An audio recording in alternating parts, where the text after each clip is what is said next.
We're moving on to 11. We got Denzel Ward to Miami. Team hasn't really spent any big investments on that cornerback position in a while. I like Xavier Howard. Had a really good year last year, but Cordero Tankersley, Bobby McCain, Tony Lippett, none of these guys are true number 2s. And you give yourself a real shot at that here with Denzel Ward, freak athlete.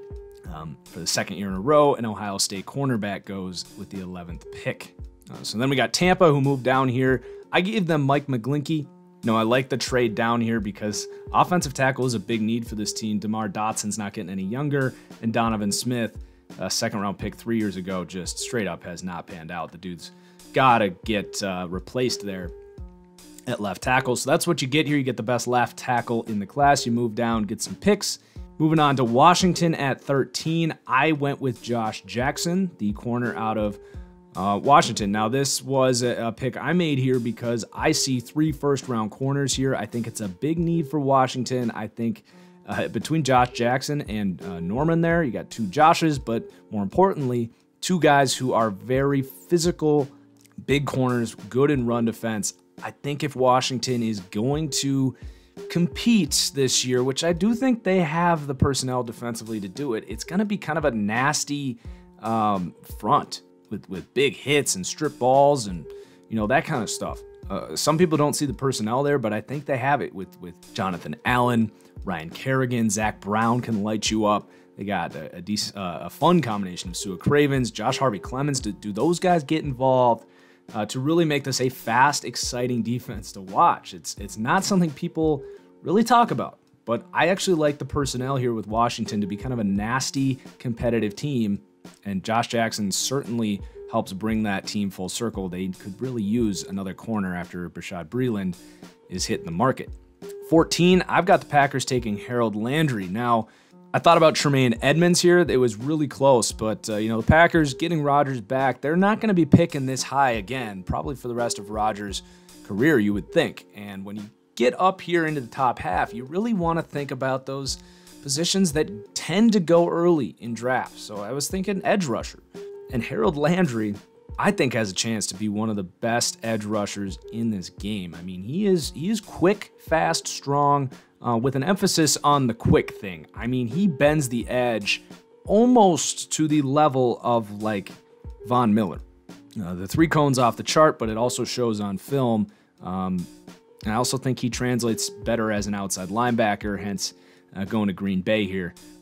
So he'll come in and compete with Clay and Nick Perry.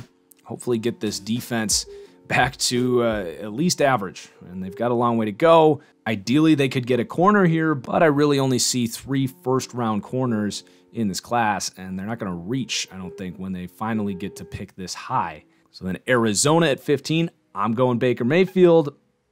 This is one of those picks where I'm more projecting what I think happens. Arizona needs a quarterback. They get to stay put, don't have to give up anything extra to get him. I don't think he's going to be good. I just think Arizona's going to take him here. I don't see an NFL quarterback when I watch Baker Mayfield. I hate Big 12 football. I think he had a ton of easy throws, many of which he missed. It's not like Patrick Mahomes, who you get to develop into a Brett Favre, Aaron Rodgers type of prospect because of a true natural arm. I think Baker Mayfield, we've seen the best of him. At 16, I'm going the Baltimore Ravens, taking Courtland Sutton, my #1 receiver in this class. I see a mirror image of Allen Robinson coming out of college. Super quick, big guy, going to be incredibly good at releasing off the line of scrimmage. We'll go up and get it. They signed some veterans, brought in some guys like Michael Crabtree, but none of them are the long-term answer. I think Baltimore, really reeling from that Brashad Perriman choice, gets another crack at a true #1 receiver here. And then at 17 here, we got a really good pick. The Chargers getting Maurice Hurst, who's my #1 interior lineman. Really, really nasty player. I have an obsession with undersized linemen. It might be a problem, but I mean, this guy's tape is Aaron Donald-esque. I don't think he's going to be quite as good, but he could definitely be Geno Atkins at the next level, and that is no small compliment there. He had a heart condition. It seems he's cleared, and the Chargers have this need. We all know the outside, the edges of this defense are great, but they could really use some help on the inside. You pair him with Corey Lugitt. to really improve the run D of this already very good defense. So kind of a steal potentially here for the Chargers. And then at 18, the Seahawks. We all know they need offensive line help, so maybe you'd consider Will Hernandez here, but a lot of good talent still on the board here. Seems a little early to reach for a guard. Maybe they trade down and look lineman, but Marcus Davenport also fits a big need for this team. He's a high upside, high physical profile edge rusher. Might not be a huge impact right away, but it's definitely a need. You know, they traded away Michael Bennett, and Cliff Averill, if he plays, is probably going to be more of a rotational guy dealing with that, a back injury. So after that, you got Henry and Deion Jones.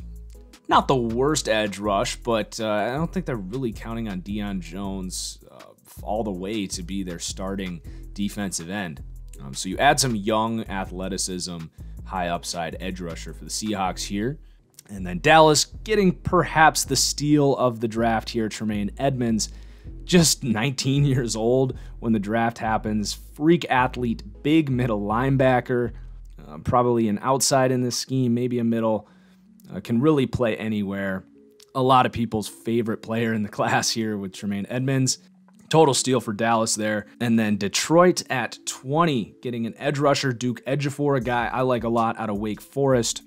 Definitely the number one need for Detroit here. You know, Ziggy Ansah not getting it done. They franchise tag him.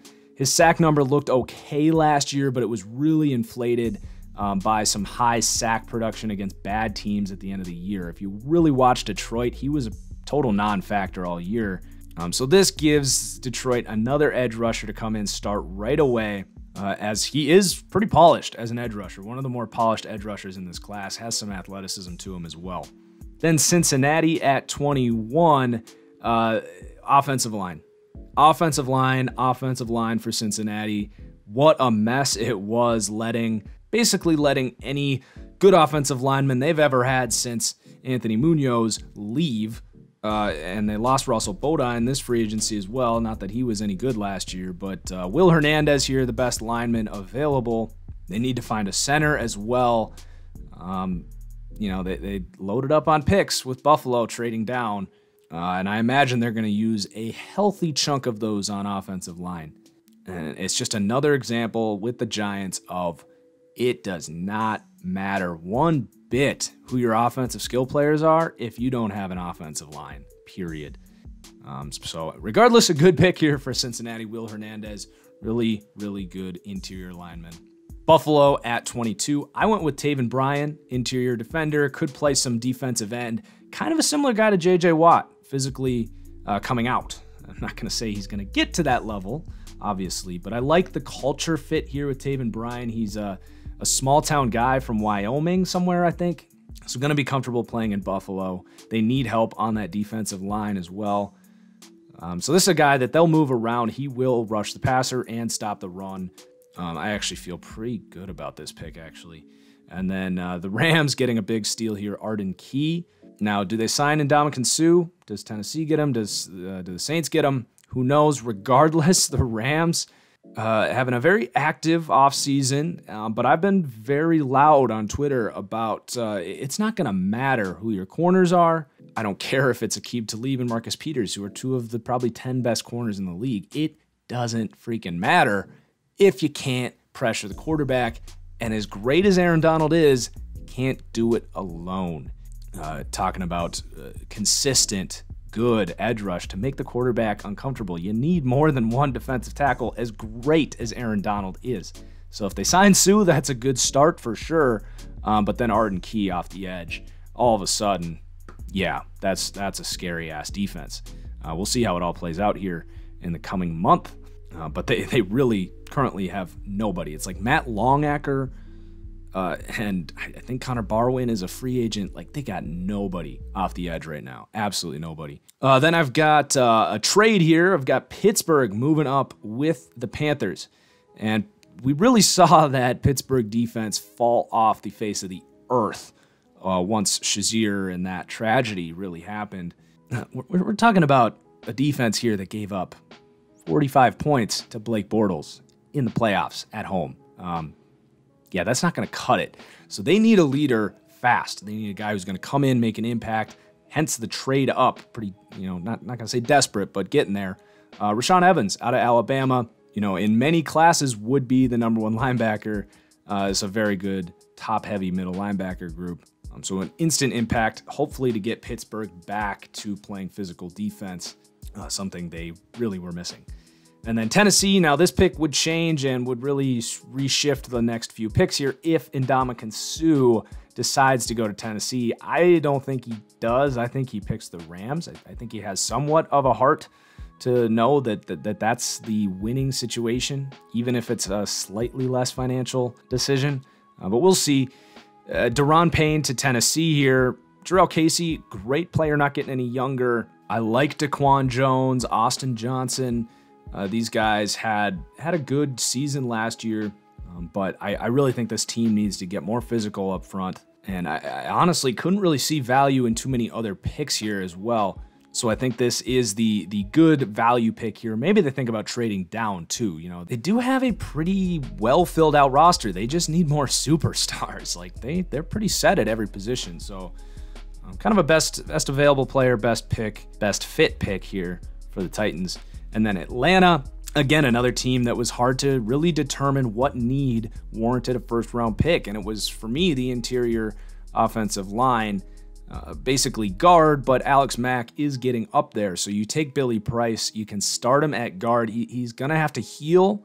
I think he messed up his tricep or something, but he should be good to go for camp. Really good Ohio State lineman, gotta love it. He'll start at guard and then eventually probably move over to center once Alex Mack falls off. And then at 27, New Orleans, I thought about a trade down here. Another team who really has a good roster, but I'm going Calvin Ridley. We've really seen over the last 4 years, they want to have that deep threat. Ted Ginn is still there, but he's old and has never really been an elite deep threat. Calvin Ridley has that potential. Really refined route runner. I don't know what the hell is going on with his jumping ability, like a 29-inch vertical, but I think Sean Payton, Drew Brees, they'll be able to find a use for a guy like Calvin Ridley, who really is an explosive athlete. Pretty similar guy, I think, to Brandon Cooks, actually, but perhaps a more refined route tree and upside all around. Then to Carolina, who moved down here, their biggest need is receiver. They may have hoped that they could get Calvin Ridley here, but DJ Moore, another fantastic receiver prospect here, a fan favorite. And I had tagged DJ Moore way back when I started doing my receiver board in like January as a guy who at the time was being discussed in the 4th, 5th round. Stephon Diggs comparisons to the guy, and he comes out at the combine just 20 years old. He's got good tape, physical receiver, combine freak, but he's young and raw. Some people have him as the #1 receiver in this class, and that's fine. I'm going Courtland Sutton there, but a 1st to 2nd round prospect here. Good pick for the Panthers. I'm not sure he's going to come in and be an impactful rookie right away with Cam Newton in that offense. I think Calvin Ridley would have been more ideal here, but he's gone. So DJ Moore, the next best pick. Definitely going receiver for the Panthers, though, as they got nobody. And then the Jags, a bit of an annoying pick if you're someone that isn't a Jaguars fan.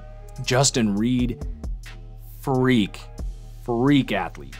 Way better athlete than his brother was. And more of a versatile safety as well. The guy played corner, free safety, strong safety. He's good in coverage, good against the run. Still has a ways to grow, but he's 20 years old.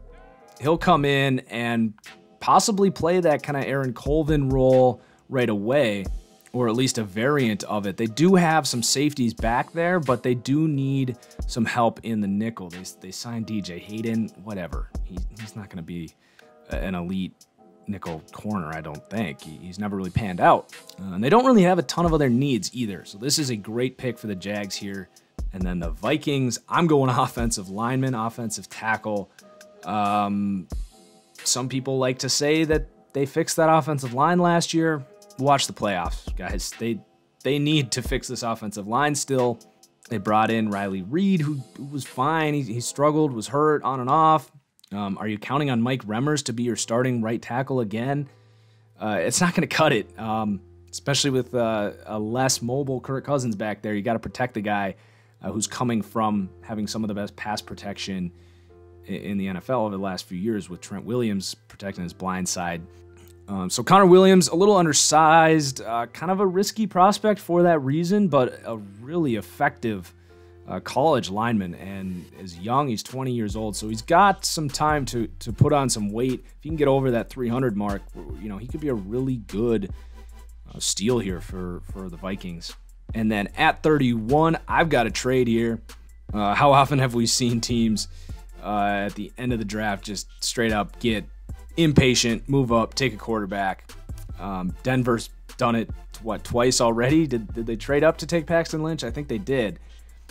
So I'm going to have them trade up, taking Lamar Jackson. I don't see Lamar Jackson falling out of the first, just given some of the prospects we've seen in the last 5-10 years go at the end of the first round. Johnny Manziel, Paxton Lynch, Tim Tebow.